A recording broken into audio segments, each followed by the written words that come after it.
Welcome to Sudden Solution.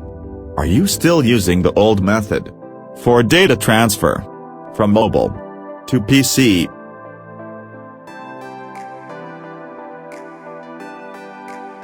Here we have an idea to data transfer without USB cable and high speed. Firstly, download the Feem app in mobile and computer.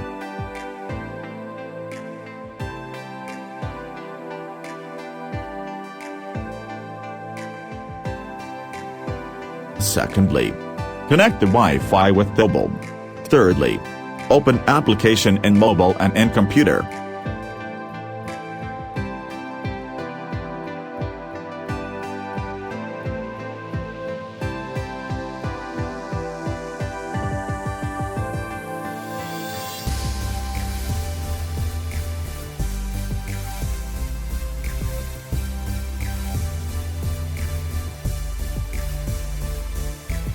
One more option.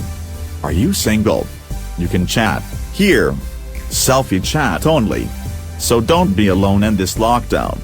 Basically, it's only for the text transfer.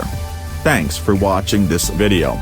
Stay tuned, we will come with any other sudden solution for your technical problem. If you are still facing anything problem, just inform us.